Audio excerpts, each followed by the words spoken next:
ATS ഫ്രണ്ട്ലിയായ jobs apply ചെയ്തിട്ടും response refusal males മാത്രമാണോ വരുന്നത്? ദാറ്റ് മീൻസ് നിങ്ങളുടെ CV ATS സിസ്റ്റത്തിൽ നിന്ന് തന്നെ ഓട്ടോമാറ്റിക്കലി റിജക്ട് ആകുവാണ്. എംപ്ലോയീസ് നിങ്ങളുടെ CV കാണുന്ന പോലുമില്ല. ഇന്ന് ഞാൻ നിങ്ങളെ കാണിക്കാൻ പോകുന്നത് ഒരു perfect ATS friendly UK CV ഉണ്ടാക്കാനുള്ള എക്സാക്ട് പ്രോംപ്റ്റ് ആണ്. ഇങ്ങനെ ജനറേറ്റ് ചെയ്യുന്ന CV 100% റിക്രൂട്ടേഴ്സിന്റെ കയ്യിലെത്തുമെന്നുള്ളത് ഉറപ്പാണ്.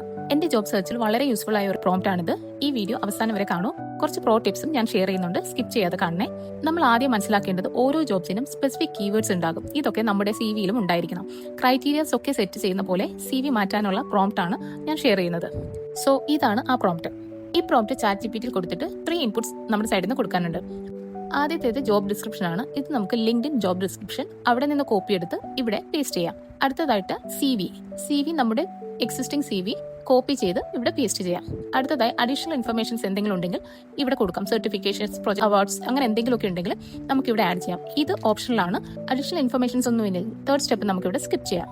സോ ഇതിന്റെ റിസൾട്ട് ആയിട്ട് ATS ഫ്രണ്ട്ലി ആയി നമ്മുടെ ക്രൈറ്റീരിയസ് ഒക്കെ മീറ്റ് ചെയ്യുന്ന കീവേഡ്സ് എല്ലാം ഉൾപ്പെടുത്തിക്കൊണ്ടുള്ള ഒരു CV നമുക്ക് ജനറേറ്റ് ആയി കിട്ടും. കഴിഞ്ഞിട്ടില്ല, നെക്സ്റ്റ് സ്റ്റെപ്പ്. ഇത് വളരെ ഇമ്പോർട്ടന്റ് ആണ്.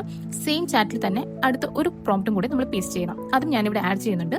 ഈ ഒരു പ്രോംപ്റ്റോട് കൂടി ഇപ്പോൾ നമ്മുടെ റിക്രൂട്ടർ സൈഡ്, അതായത് UK റിക്രൂട്ടർ ആയി റെസ്പോണ്ട് ചെയ്യും. സോ ഇവിടെ നമുക്ക് CVയുടെ സ്കോർ അറിയാൻ പറ്റും. അതായത് റിക്രൂട്ട്മെന്റ് റിവ്യൂ ബേസ് ചെയ്തിട്ടുള്ള CV സ്കോർ, എന്തുകൊണ്ട് നമ്മൾ ഷോർട്ട് ലിസ്റ്റ് ചെയ്യണം, എന്ത് കാരണത്താൽ നമ്മളെ റിഫ്യൂസ് ചെയ്യാം, എന്തെങ്കിലും കീവേഡ്സ് ഓർ സ്കിൽസ് നമുക്ക് ഇതിൽ ആഡ് ചെയ്ത് ഇംപ്രൂവ് ചെയ്യാൻ പറ്റുമോ, സജസ്റ്റഡ് ഇംപ്രൂവ്മെന്റ്സ്, പിന്നെ റെക്കമെൻഡഡ് കോഴ്സസ് ഉണ്ടാവും. ഇതിലെ ഇംപ്രൂവ്മെന്റ്സ് നോക്കിയിട്ട് നമുക്ക് ആഡ് ചെയ്യാൻ പറ്റുന്നതൊക്കെ ആഡ് ചെയ്ത് CV നമുക്ക് കുറച്ചുകൂടി ഇംപ്രൂവൈസ് ചെയ്യാം. നെക്സ്റ്റ് സ്റ്റെപ്സ് എന്ന് പറയുന്നത് വളരെ ഇമ്പോർട്ടന്റ് ആയിട്ടൊരു പോയിന്റ് ആണ്. AI ജനറേറ്റ് ചെയ്ത CV ബ്ലൈൻഡ്ലി നമ്മൾ ഒരിക്കലും സബ്മിറ്റ് ചെയ്യരുത്.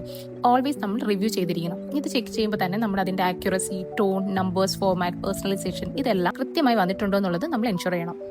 ഇനി കുറച്ചുകൂടെ ടിപ്സ് ഞാൻ പറയാം. ഓരോ ജോബ്സ് നമ്മൾ അപ്ലൈ ചെയ്യുമ്പോഴും സെയിം പ്രോംപ്റ്റ് യൂസ് ചെയ്ത് ഡിഫറെന്റ് CV ജനറേറ്റ് ചെയ്തിട്ട് വേണം നമ്മൾ കൊടുക്കാൻ. ജോബ് ഡിസ്ക്രിപ്ഷൻ ബേസ് ചെയ്തിട്ട് നമ്മൾ മാറ്റി കൊടുത്ത് എപ്പോഴും ഓരോ ജോബിനും കസ്റ്റമൈസ് ചെയ്ത CV മാത്രം സബ്മിറ്റ് ചെയ്യാം. CV റെഡിയായ ശേഷം നമുക്ക് ATS ചെക്കർ വെബ്സൈറ്റ്സ് യൂസ് ചെയ്ത് അതിന്റെ സ്കോറും ചെക്ക് ചെയ്യാം. അടുത്തതെന്ന് പറയുന്നത് ഗൂഗിൾ ഡോക്കിൽ പേസ്റ്റ് ചെയ്തിട്ട് ക്ലീൻ ഫോർമാറ്റ് ആക്കണം. ദെൻ അത് PDF ആയിട്ട് ഡൗൺലോഡ് ചെയ്യണം. എപ്പോഴും നമ്മൾ PDF തന്നെ സബ്മിറ്റ് ചെയ്യണം. അടുത്തത് ലിങ്ക്ഡിൻ പ്രൊഫൈല് നമുക്ക് ഈ സെയിം കീവേഡ്സ് അപ്ഡേറ്റ് ചെയ്യാൻ പറ്റുന്നുണ്ടെങ്കിൽ അതും നല്ലതാണ്. ഈ പ്രോംപ്റ്റ് ഞാൻ ഡിസ്ക്രിപ്ഷൻ കൊടുത്തിട്ടുണ്ട്. ഈ വീഡിയോ ഹെൽപ്ഫുൾ ആയിരുന്നെങ്കിൽ കമന്റിൽ പറയണേ.